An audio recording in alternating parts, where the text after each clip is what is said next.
adalah gembalaku, takkan kekurangan aku. Saudaraku terkasih, selamat pagi. Salam jumpa lagi dalam Sabda Siap Saji pekan kelima Paskah. Mari kita berdoa.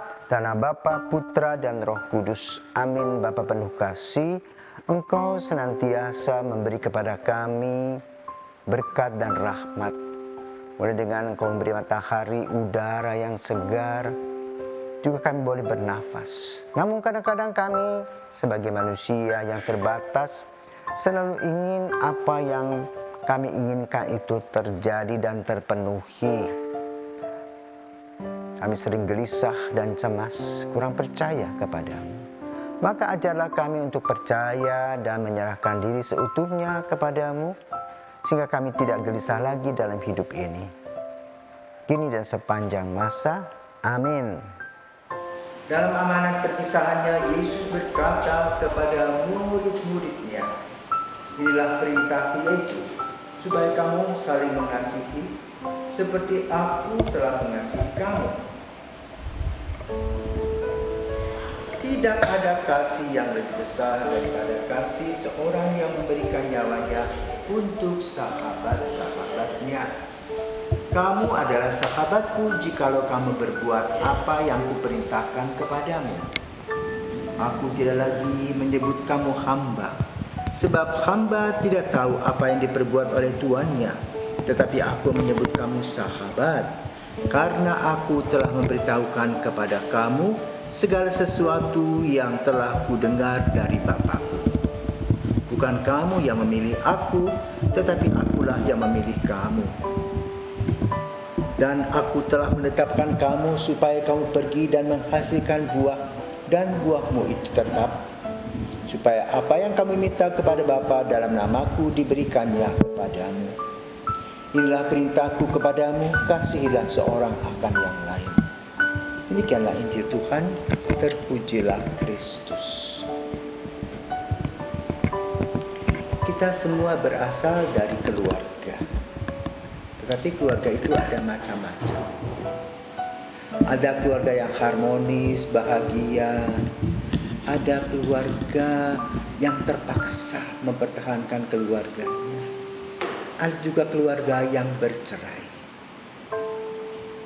Dari tiga kelompok ini, hasilnya tentu berbeda. Berbahagialah anak-anak yang mempunyai orang tua yang hidupnya harmonis, saling kasih mengasihi, saling memaafkan, saling memahami, dan berjuang terus untuk hal-hal positif di dalam hidupnya. Namun ada pula anak-anak yang menderita, maju kena, mundur kena. Bagaimana mereka harus mengatur diri. 3 hari bersama ibu, 3 hari bersama bapak. Bahkan ada yang tidak pernah bertemu bapak, tidak pernah juga bertemu ibu. Karena mereka berselingkuh, mereka meninggalkan tanggung jawabnya sebagai orang tua. Mereka mencari kesenangan-kesenangan pribadi dengan alasan tidak cocok lagi dengan pasangan. Di bumi ini tidak ada yang sempurna. Lalu apa yang diminta oleh gereja Katolik? Apa yang diminta oleh Yesus dalam urusan ini? Tentu bukan kelompok kedua dan ketiga tadi, tetapi kelompok pertama, yaitu keluarga harmonis. Sebagaimana dikatakan dalam hukum gereja, perkawinan adalah perjanjian persekutuan dua orang yang saling kasih mengasihi dan berjanji untuk sehidup semati. Artinya berjuang di dalam segala sesuatu, ketidaksempurnaan, kesulitan-kesulitan itu dilewati bersama, didiskusikan. Karena apa? Kita sebagai manusia tidak pernah sempurna. Karena itu, saudara terkasih, pada hari ini Yesus berkata, bukan kamu yang memilih aku, tetapi akulah yang memilih kamu. Jadi pasangan-pasangan itu memang jatuh cinta, tetapi tanpa Tuhan merestui tidak akan terjadi. Maka kelahiran anak pun juga diberkati, direstui oleh Tuhan. Maka tanggung jawab kita adalah apa? Membawa anak kepada sukacita dan damai sejahtera dalam kasih. Seorang bayi yang berada di dalam kandungan telah merasakan bagaimana kasih ibunya kepadanya ketika ia masih ada di dalam kandungannya. Lalu lahir juga diberikan kasih. Bukan hanya secara fisik, asi dan sebagainya, tetapi juga kasih secara batiniah. Maka anak akan tumbuh dan berkembang. Bila orang tua melakukan itu, sama seperti apa yang dikatakan oleh Yesus, yaitu supaya kamu saling mengasihi seperti aku telah mengasihi kamu. Tidak ada kasih yang lebih besar daripada kasih seorang yang memberikan nyawanya untuk sahabat-sahabatnya. Orang tua kita sudah memberikan nyawanya kepada kita untuk kesehatan kita, untuk kita menjadi orang yang baik. Maka penanaman di rumah merupakan hadiah yang terindah bagi setiap anak. Kenapa? Pemberian nilai-nilai itu akan dibawa sampai kita sendiri akan kembali ke pangkuan Bapa.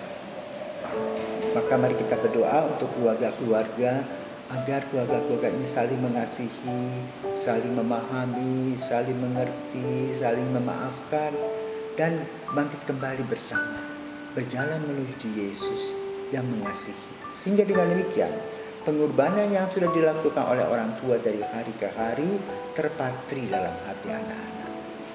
Berbahagialah anak-anak yang mengalami itu.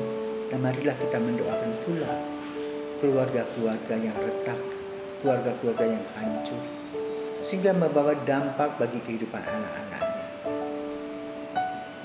Maka kita berdoa kepada keluarga kudus, Maria, Yesus, dan Yosef. Doakanlah kami keluarga-keluarga agar kami mendapat contoh dan mengikuti contoh kehidupan keluarga Nazaret yang betul-betul membawa rasa damai, sukacita, dan juga membahagiakan setiap orang dalam kasih Tuhan. Selamat pagi.